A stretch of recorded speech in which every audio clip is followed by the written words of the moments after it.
How's it going, everybody? My name is Memory Spark, and this is my top 5 favorite PC games. Squeezing its way in at number 5 is Nuclear Throne. Officially released in December of 2015, Nuclear Throne had a huge following before that, seeing as the developers released the game in purchasable beta format originally just to test the waters.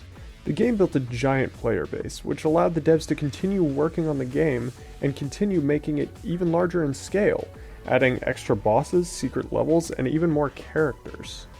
Having 12 characters in the game as of now gives you as the player a large amount of choice and replayability over time, not to mention the fact that there are randomized levels every single time, tons of weapons, and random perks, or mutations as the game calls them, every time you level up, giving you a huge amount of combinations to choose from.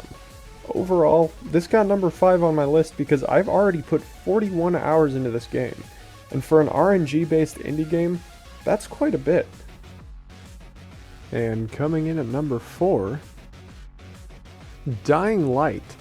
Released in January of 2015, this game took up most of my time for about 3 weeks of last year, and a lot of it since then. Dying Light is a game about killing zombies and saving society. At least that's what I played it for. Sure, it has a plot and everything, but don't you want to kill some high-res zombies and then grapple around the map at high speeds? Yeah, me too. All jokes aside, the plot in the game is actually really great, and the only thing that would have brought it down were QuickTime events. But there were only a few, and honestly, I didn't mind them.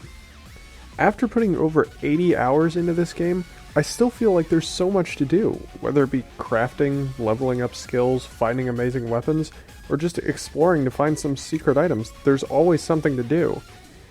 As for secret areas or glitches, well, you can just check the rest of my channel for that.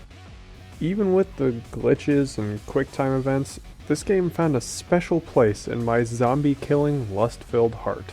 And for that, it is more than earned number 4 on this list.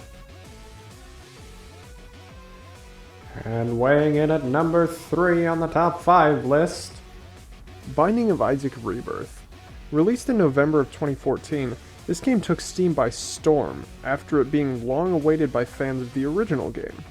This game added so many new items, rooms, bosses, characters, and so much more that I can't even list. Seriously, the devs must have been crazy. However, apparently being crazy paid off in a big way once Rebirth was announced. The game took off like a rocket, and soon after they released DLC for it called Afterbirth. I wouldn't look that up though. Might pull up some not so safe for work images. Or do. Be a man. Anyway, the DLC added even more content to the game, along with the tons that are already there. Seriously, I have 90 hours in this game, and I don't even have all the characters yet. I don't even have 50% of the achievements yet. That's how massive this game is. Binding of Isaac Rebirth has changed the way I look at RNG-based games, and has made me love them. There's so many possibilities. That's why it's number 3 on the list. It can only go up from here. Number 2. Fittingly, it's Team Fortress 2. Released in October of 2007, this is definitely a huge game for me. It's what got me into community-based games as a whole, other than number 1, of course. It's a game based solely around cooperating with other teammates toward a common goal, crushing those dirty clones of you on the other team. There's so many modes, mechanics, and playstyles in this game that it's very easy to lose track of time just messing around with each class. That and the fact that you can get your friends to join up with you, or you can make new friends altogether. This game holds a special place in my heart, because it was a game that I first built a community with. That community has now grown into a huge group of friends both inside and outside the game, and it's all because of TF2. Team Fortress 2 was ultimately my first ever competitive game, and I wouldn't have it any other way. It taught me all the aspects of FPS games, while also teaching me how to communicate with teammates to have a better game plan. With all the modes, classes, players, and other aspects of the game, Team Fortress 2 has easily earned number 2 on the list. Fitting, right? But get ready, number 1 might shock you. Number 1. Shockingly, it's Counter-Strike Go. Just kidding. That's not actually my number 1.